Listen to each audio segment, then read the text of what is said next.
Butchers, and thank you for taking the opportunity to view my video. My name is David Glickman, and I am the sole owner of the Vermont Butcher Block and Board Company. Let me start by saying how I ended up here in Vermont. About 10 years ago, my wife and I were living in New York City. We had one child. We had two more on the way.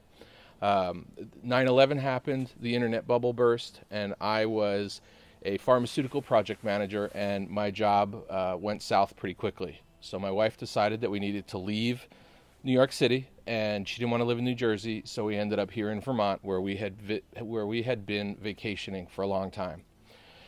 When I gave in my resignation letter, I handed it to my boss. I walked out of her office, and I took off my tie, and I said, "That's it. I'm going to wear tie-dye for the rest of my life. No more ties." And so what I did is I wear tie-dye now. Every day of every year, I wear tie-dye as much as I can. I promise I won't take off any more clothes. Okay, so my name's David Glickman. I started the Vermont Butcher Block and Board Company back in 2004, and I have 3 girls. I live here in sunny Williston, Vermont, and just like Steve Jobs, I started my business in a garage. Hi, I'm Sydney and I'm 10. Hi, I'm Emily and I'm 9. Hi, I'm Isabel and I'm 8. My wife Susan's at the store. She's working right now. I'm David, and well, never mind about my age. And we're the Glickman family! So you think we just make cutting boards? You're dead wrong. Cutting boards is one of our staples. We also make end grain butcher blocks. We make bowls. We make chip and dip platters. We make oil dippers. We make a double oil dipper. We make napkin rings. We make bracelets. We make boxes. We make trays, cheese trays, all different kinds of cheese boards. We'll do anything that the customer wants. Any kind of custom cutting board, they want it, we'll do it. And we have the largest line of utensils in 3 different woods in the country. We are the only domestic maker of a line of utensils in maple, in walnut, and in cherry.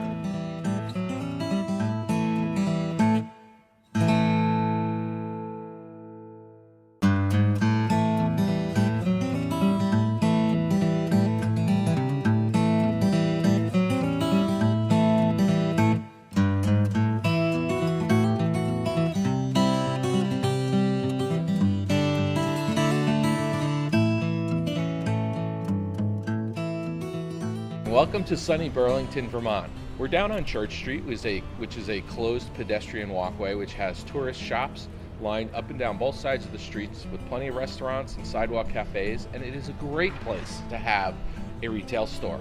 Over to our side is our Vermont Butcher Block and Board Company store. It's our first retail location, and we do a ton of business out of our store.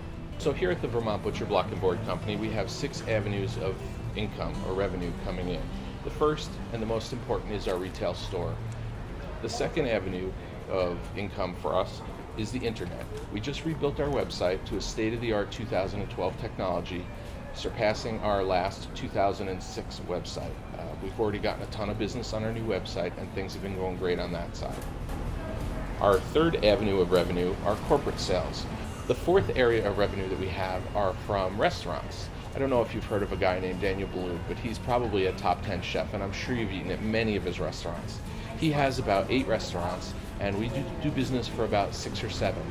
Every time he opens a new restaurant, he gives us the option to do his wood products. The fifth avenue of revenue that we have is from our wholesale clients. We have some great wholesale clients. Probably the biggest and the brightest is Murray's Cheese. We do a ton of work for Murray's Cheese. The sixth avenue of revenue that we have is from an acquisition of one of our suppliers. $400,000. That's a huge amount of money, right? Well, in the scheme of things, it's not, because it's going to help us grow our business. So what are we going to do with $400,000? We're going to retire our debt from acquisition. We're going to lease some new space. We're going to upgrade some equipment. We're going to take our products national, and we're going to build inventory. I need little green soldiers.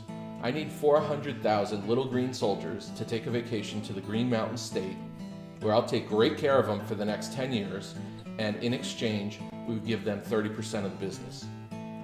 Over the next 10 years, we're going to grow the business to a $10 or $15 million company, and then my exit strategy is to sell the business.